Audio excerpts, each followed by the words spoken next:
On November 16th of this year, Imam Shamsi Ali of the Jamaica Muslim Center hosted an interfaith dialogue at his mosque, the Jamaica Muslim Center, and invited me to speak.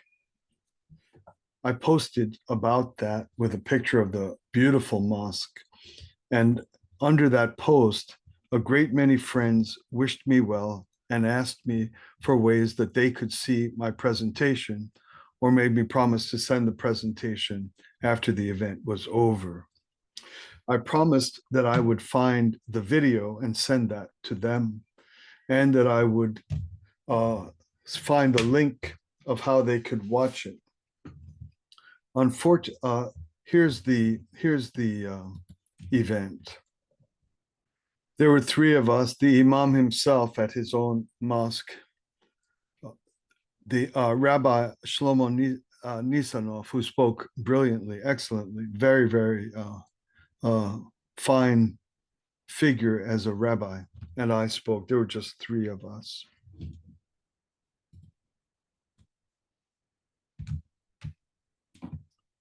So I promised I'd find the video and send the link. And unfortunately, the individual who taped the program for a Muslim television station then promptly departed for the Hajj the next day. He answered me from the plane, and I've never been able to find that tape. So I felt badly toward all the people who asked me for my presentation and to whom I promised I would send it. So I'm making this recording privately, just in my where I work, so that I could keep my promise to the many well-wishers and people who asked to want to hear or know what I said. This is basically just to the best of my recollection. I thank the organizers and the speakers, and I thanked Imam Ali for the invitation to be on that panel. I praised the Imam for hosting the event and for his community for being pioneers and trendsetters in a time of intense feeling, especially in the Muslim community, as there is also in the Jewish community. So there were over 100 Muslim leaders, Muslim participants, as well as multi-religious participants in attendance. When it was my turn to speak, I opened by explaining that there are three areas of international war or conflict that are currently raging as we speak. These areas are Russia, Ukraine, Hamas, Israel, and tensions over Taiwan and the South China Sea, or tensions in the Pacific Rim.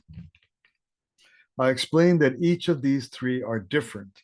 Russia, Ukraine is what I call internecine. It's an in-family fight. Everyone involved are Orthodox or Slavs for the most part. Hamas-Israel is a civilizational conflict. It's between two world communities that have their roots in or are tied to religious foundations. There's the Western Judeo-Christian civilization, Western civilization, and Islamic civilization. Both of these have religious roots. The Pacific conflict, again, is yet a third type of conflict.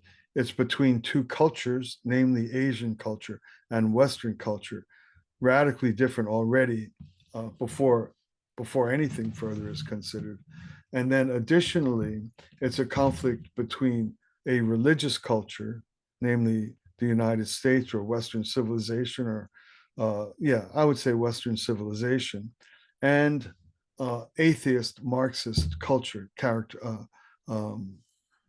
which is the CCP, the Communist Party, the Chinese Communist Party. So these are three different intense wars, all threaten to fundamentally destabilize the world in ways we've never seen.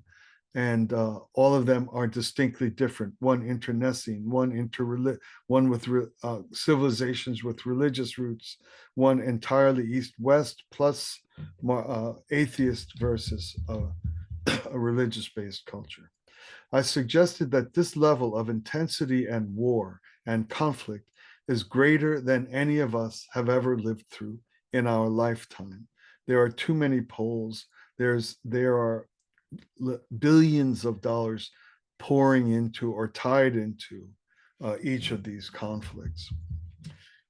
I suggested that classic interfaith activity and assumptions are basically passe and wholly insufficient to manage a world in such extreme and dangerous disarray. I added that even the most religiously based conflict, Hamas-Israel, mistakenly dubbed as Muslims and Jews, in fact has almost nothing to do with religion. The people so said.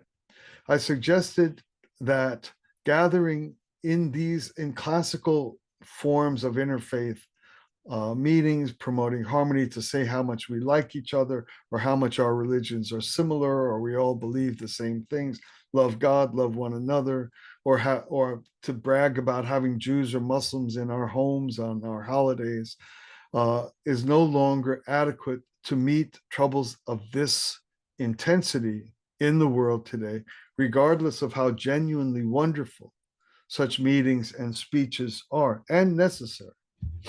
I suggested that the reasons why we must pursue interfaith presently and why interfaith dialogue is so urgently needed at this time is that in a current atmosphere of such intense and pervasive disorder, violence, and rage, no single religion alone has sufficient resources to provide the solution to these world problems and the dissolution of rage, hatred, and violence on a global scale that we are living through. To repeat, the need for interfaith is not to say how much we love each other, but is to seek to learn from one another. The spiritual force of war in our time is greater than any one religion can address. So the reason we need to be intensely invested and involved in interfaith at the present moment is to desperately seek to learn from members of other faiths and other religions what they know and what we don't know, and to see how we can join forces, how we can lock arms in a seamless solidarity so that the truly religious and spiritual universe and devotees and people who are seeking and desiring good can hope to have any chance to meet the titanic forces of darkness in war. In short, my speech was to, in a certain way, challenge the habit of interfaith dialogues while wars are going on, and to elevate the focus and the clarity of purpose in interfaith so that it is pursuing a level of integration that is far higher than religions generally tend to be willing to go. We need to really become one across religious boundaries. It's the only way that the spiritual forces for good can meet a time of disorder and violence of our present time. So that was basically what my speech was about, and I promised to tell people what it's about. So there you have it. I hope that's helpful. Thanks a lot for having interest and for your time and attention here. Thank you.